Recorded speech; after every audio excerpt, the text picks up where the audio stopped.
क्या ऐसे कारण हैं कि जब हम हर्बिसाइड्स को खेत में डालते हैं तो खरपतवार या तो नियंत्रित नहीं होते हैं या बहुत ही कम उनका कंट्रोल होता है, जिस कारण से हमें कई हर्बिसाइड्स खरपतवार नाशियों का प्रयोग करना पड़ता है और हमें अच्छे रिजल्ट्स नहीं मिल पाते हैं। क्या इन खरपतवार नाशियों में कुछ कमी है या हमारे काम करने में कुछ कमी है? आज मैं इसी बात पे चर्चा करूंगा कि क्या ऐसे कारण हैं जिनसे खरपतवार नाशियों के डालने से वीड्स सही ढंग से कंट्रोल नहीं हो पा रहे हैं। मैं डॉक्टर अमित भटनागर पंतनगर कृषि विश्वविद्यालय में सस्य विज्ञान विभाग में प्राध्यापक के पद पर कार्यरत हूं और इस चैनल के माध्यम से मेरा प्रयास है किसानों तक सही जानकारी पहुंचे ताकि उसका लाभ वो खेती में ले सकें।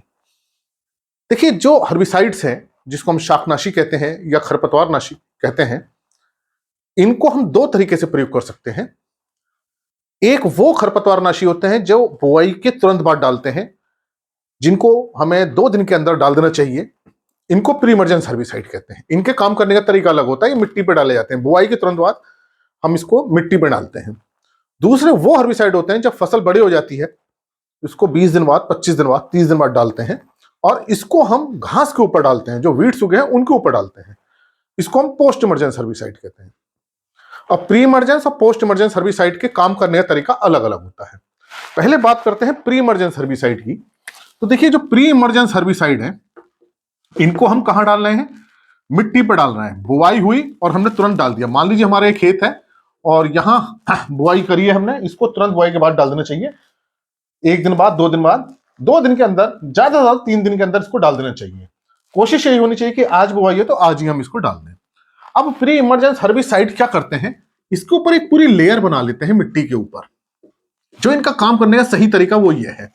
अब जब इसमें घास का बीज जमता है तो ये जमता हुआ बीज इस दवाई के संपर्क में आता है, उसकी जड़ और उसका जो अंकुर इसके संपर्क में आता है, जो घास जम रही है, और वो इस दवाई में संपर्क में आते ही खत्म हो जाता है। लेकिन प्रॉब्लम यह होती है कि इस हर्बिसाइड को, प्रीइमर्जेंस हर्बिसाइड को, हम पूरी मिट्टी में सही ढंग से नहीं छिड़कते। जहां ये नहीं जाता है वहां घास निकल आती है। दूसरा, इसकी पूरी लेयर सही ढंग से नहीं बन पाती। स्प्रे करते हुए हम आगे की तरफ बढ़ते हैं तो ये लेयर टूट जाती है। तो अधिकांश किसान भाई ये गलती कर देते हैं कि स्प्रे करते हुए आगे बढ़ते हैं तो इसकी लेयर नहीं बन पाती, वो लेयर पांव से टूटती जाती है। तो इसके लिए पीछे की तरफ चलना जरूरी होता है। इसमें समय लगता है, लेकिन घास कंट्रोल करने का यही सही तरीका। अगर स्प्रे करते हुए आगे बढ़ेंगे तो उसकी लेयर टूटती जाएगी और जहां टूटेगी लेयर वहां घास निकल आएगी। इसकी दवा की मिट्टी के ऊपर पूरी एक लेयर बननी जरूरी है, बैरियर बनना जरूरी है, उसका टूटना नहीं चाहिए। तो यह गलती होती है कि लेयर सही ढंग से नहीं बन पाती। दूसरा, खेत में नमी होनी चाहिए। अगर नमी नहीं होगी तो दवाई असर नहीं करेगी। सूखे खेत में ये दवा असर नहीं करती, क्योंकि उस समय फिर घास का बीज जमेगा नहीं। सूखे खेत में घास के बीज का जमना और इस दवाई के संपर्क में आना, दोनों क्रियाएं होना बहुत जरूरी है। तो पहले इसका बैरियर बना होना चाहिए, खेत में नमी अच्छी होनी चाहिए। सूखे खेत में ये काम नहीं करती।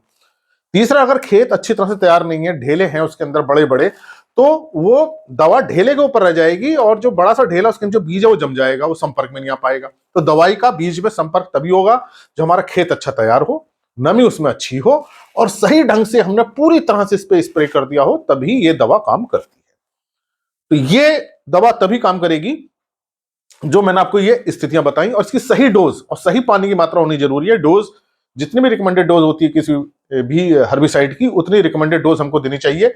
उससे कम करेंगे तो असर नहीं होगा और ज्यादा डालेंगे तो वेस्टेज होती है पैसे की और मिट्टी पे भी उसके बुरे असर नजर आते हैं। इसलिए प्रीइमर्जेंस हर्बिसाइड जो हम बुआई के बाद प्रयोग कर रहे हैं, समय ध्यान रखिए, उसी दिन, जिस दिन आपने बुआई करी है उसी दिन कर दीजिए। खेत में नमी हो, खेत अच्छा तैयार हो, पूरी फिल्म बन जाए, उसका बैरियर बन जाए।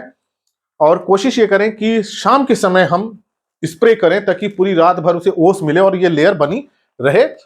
तो कोशिश यही करनी चाहिए कि हम उसी दिन स्प्रे करते दिन बुआई करिए, शाम को कर दें और लेयर बनी रहे, तो ये इसका असर आएगा। जब हम ये काम नहीं करते हैं, कोई भी एक काम इसमें छूट जाए, लेयर सही से बन पाए या नमी कम हो या ढेले हो, तो उसमें फिर घास निकलती है, फिर हमें लगता है कि ये दवाई खराब है या ये काम नहीं कर रही है। तो अच्छा असर के लिए मैंने जो आपको बताया ये होना जरूरी है। बात करते हैं पोस्ट इमरजेंस हर्बिसाइड की। जैसे मैंने आपको बताया, पोस्ट इमरजेंस हर्बिसाइड क्या होते हैं? ये वो होते हैं जो खड़ी फसल में 10 दिन बाद, 20 दिन बाद डाले जाते हैं।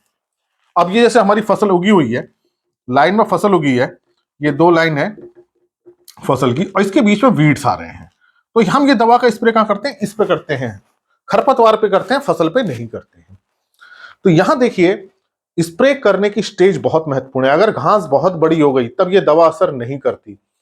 तो अगर हमें ये जरूरी नहीं कि हम 25 दिन बाद ही करें। अगर घास 15 दिन में बड़ी हो रही है तो 15 दिन में स्प्रे कर देना चाहिए। अगर 20 दिन में बड़ी हुई है तो 20 दिन में स्प्रे कर देना चाहिए।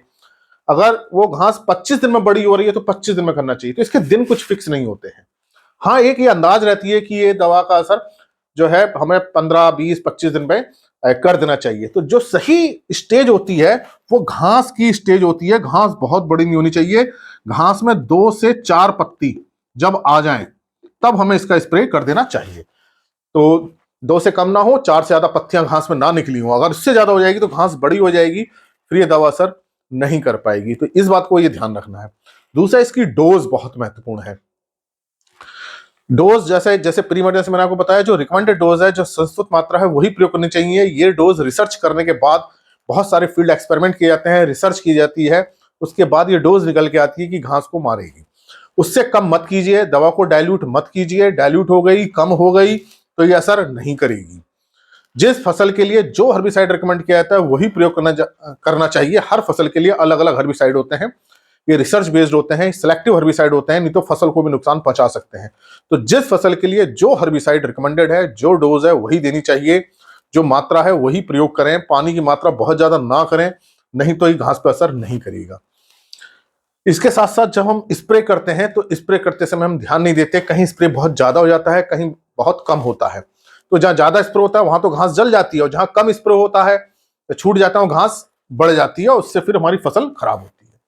तो ये कारण है। इसके साथ साथ कुछ हर्बिसाइड ऐसे होते हैं जिनमें एडजुवेंट्स डाले जाते हैं, सर्फेक्टेंट मिलाए जाते हैं, उस डिब्बे के साथ आते हैं, लिखा होता है, और उसकी शीशी रहती है उस दवा के साथ। तो बहुत से किसान भाई इसका प्रयोग नहीं करते, एडजुवेंट का, सर्फेक्टेंट का। इसको मिलाना बहुत जरूरी है।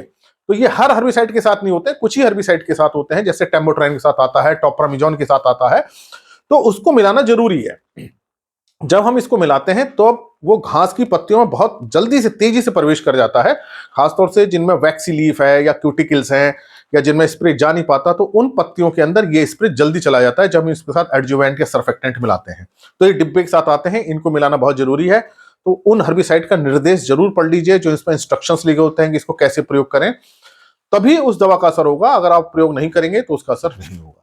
तो पोस्ट इमरजेंस हर्बिसाइड के साथ सबसे बड़ी दिक्कत ये आती है कि सही समय पर हम उसका स्प्रे नहीं करते, बहुत देर कर देते हैं या बहुत जल्दी कर देते हैं। बहुत जल्दी कर देंगे तो जो खरपतवार उगे हुए हैं वो तो खत्म हो जाएंगे, लेकिन उसके बाद जब खरपतवार आते हैं उनकी बढ़वार ज्यादा हो जाती है।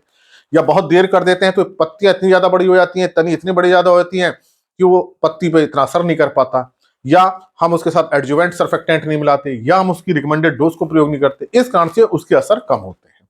तो अगर आप इन बातों का ध्यान रखेंगे तो आप देखेंगे कि निश्चित रूप से ये हर्बिसाइड काम करेंगे, इनके रिजल्ट्स आएंगे।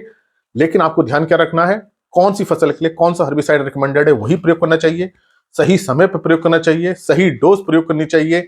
और प्री इमरजेंस हर्बिसाइड में खास तौर से खेत के अंदर नमी होना बहुत जरूरी है। ढेले नहीं होने चाहिए, नहीं तो प्री इमरजेंस हर्बिसाइड काम नहीं करता। मिट्टी के ऊपर उसकी पूरी लेयर बननी होनी चाहिए, तभी वो काम करेगा।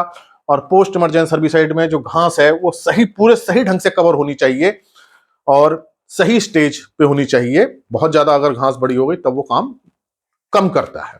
आशा है मेरी बात इसमें में आई होगी कि किस तरह से हर्बिसाइड काम करता है, और हम उसकी इफिशियंसी जो है, घास खत्म करने की जो ताकत है, उसको हम मेंटेन रख सकते हैं और घास को कंट्रोल कर सकते हैं।